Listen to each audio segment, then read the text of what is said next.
আজকে সিদ্ধ আলু আর চালের গুঁড়ো দিয়ে এমন একটা মজার সন্ধ্যের স্ন্যাক রেসিপি তোমাদের সাথে শেয়ার করব বন্ধুরা, যেটা তোমরা কখনোই বাড়িতে করে খাওনি। আমি 100% গ্যারান্টি দিয়ে বলতে পারি ভীষণ একটা টেস্টি রেসিপি বন্ধুরা, যেটা সন্ধ্যেবেলা চা কফির সাথে খেতে দারুণ লাগবে। বাচ্চারাও টমেটো কেচাপ দিয়ে খেতে ভীষণ পছন্দ করবে।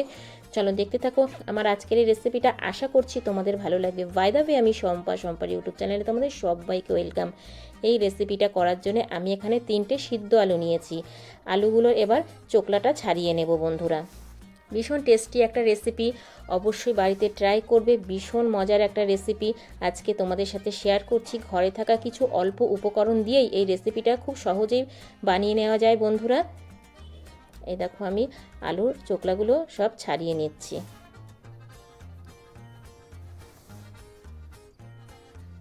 আলুর চোকলাটা ছাড়ানো হয়ে গেছে। এবার আমি একটা গ্রেটার দিয়ে আলুগুলোকে গ্রেট করে নেব বন্ধুরা। তবে অবশ্যই তোমরা গ্রেটার দিয়ে আলুটাকে গ্রেট করে নেবে, আলুতে যেন কোনো রকম দানা ভাব না থাকে। এইভাবে আলুটাকে আমি গ্রেট করে নিচ্ছি।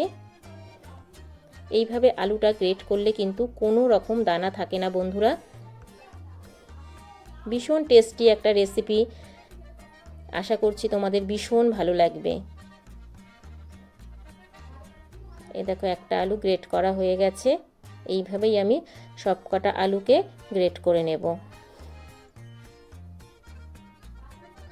বাচ্চারা কিন্তু ভীষণ মজা করে খাবে। এই রেসিপিটা যদি তোমরা বাড়িতে একবার বানাও, বারবার অনুরোধ করবে সন্ধেবেলা এই রেসিপিটাই বানানোর জন্যে। দেখো আলুটা গ্রেট করা হয়ে গেছে।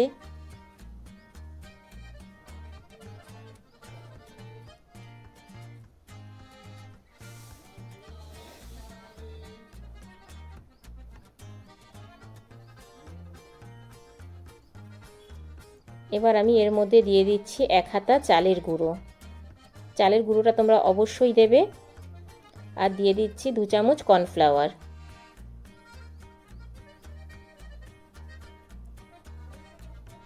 দিয়ে দিচ্ছি 1 চামচ বেকিং পাউডার।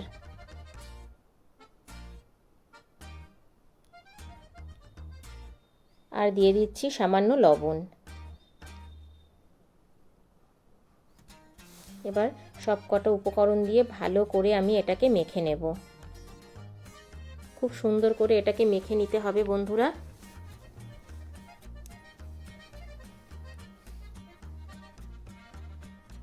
এইভাবে হাতের সাহায্যে ভালো করে মেখে নেবে। এখানে কিন্তু কোনো রকম জল দেওয়া যাবে না।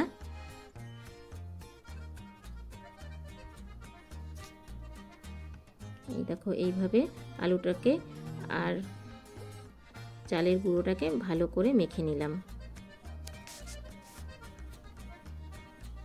এবার আমি দিয়ে দিচ্ছি 3 চামচ চিনির গুঁড়ো।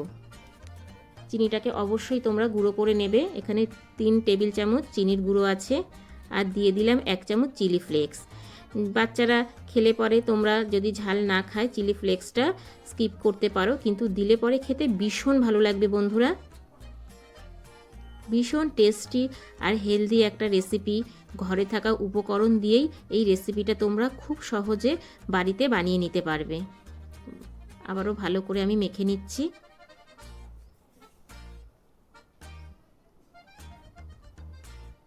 এই দেখো বন্ধুরা মাখাটা কত সফট হয়েছে। এই দেখো ঠিক এই রকম সফট করেই মেখে নিতে হবে। এবার আমি হাতে একটু সাদা তেল লাগিয়ে নেব। সাদা তেল লাগিয়ে তারপরে এটাকে আমি এরকম ছোট ছোট করে ডো করে নেব। 4টে ডো হয়েছে। এবার আমি এখান থেকে একটা ডো এইরকম প্লেন জায়গার মধ্যে নিয়ে নেব। উপরে একটু ময়দা ছড়িয়ে দিলাম। এবার ডোটাকে নিয়ে এইরকম করে লম্বা করে নেব। দেখতে থাকো বন্ধুরা। কোনো রকম উপকরণ স্কিপ করবে না।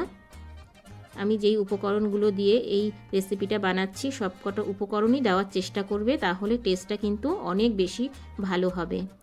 লম্বা করে এবার আমি এইরকম একটা ছুরির সাহায্যে ছোট ছোট করে কেটে নেব।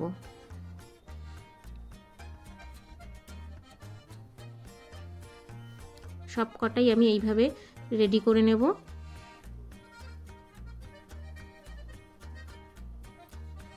ভীষণ টেস্টি আর মজার একটা রেসিপি বন্ধুরা। দেখো ছোট ছোট করে এইভাবে সব কটা আমি কেটে নিচ্ছি।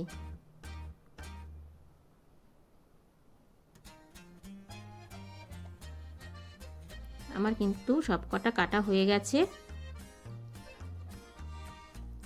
এবার দেখো বন্ধুরা, একটা কাঁটা চামচের সাহায্যে আমি এইভাবে ডিজাইন করে নিচ্ছি।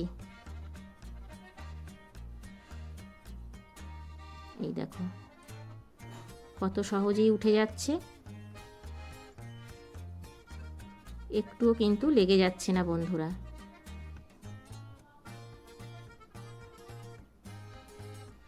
এই দেখো এইভাবেই আমি সবগুলো ডিজাইন করে নেব। তবে সময় কিন্তু খুব একটা বেশি লাগে না বন্ধুরা, একদম অল্প সময়তেই এটা রেডি হয়ে যায়।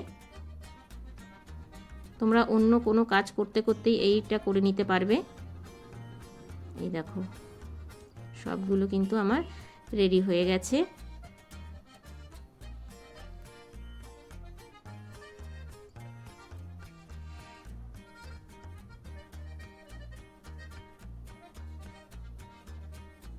এবার আমি একটা প্লেটে তুলে নেব।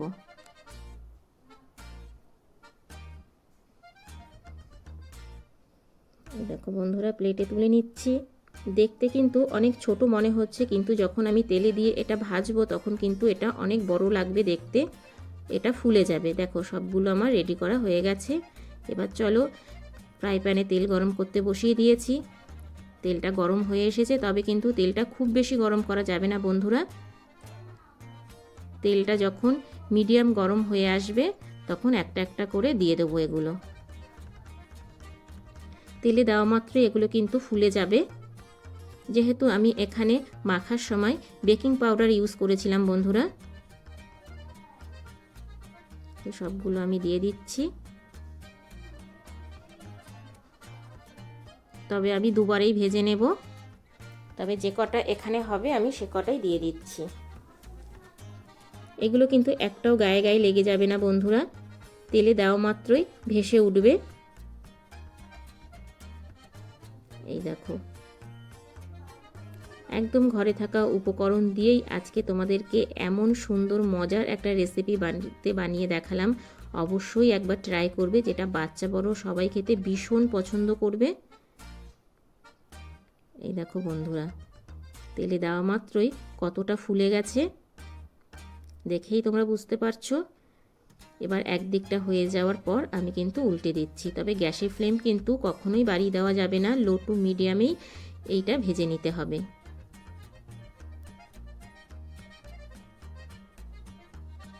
সন্ধেবেলা চা বা কফির সাথে এই স্ন্যাক্স রেসিপিটা কিন্তু দারুণ লাগে খেতে বন্ধুরা।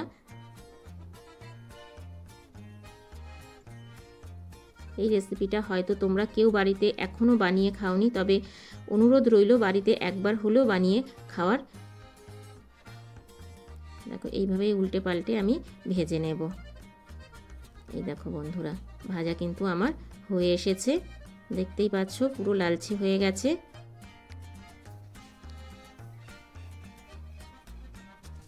এবার আমি তুলে নেব, তেল ছেঁকে তুলে নিচ্ছি। এটা কিন্তু ভাজতেও তেল বেশি লাগে না বন্ধুরা, একদমই তেল সোপ করে না।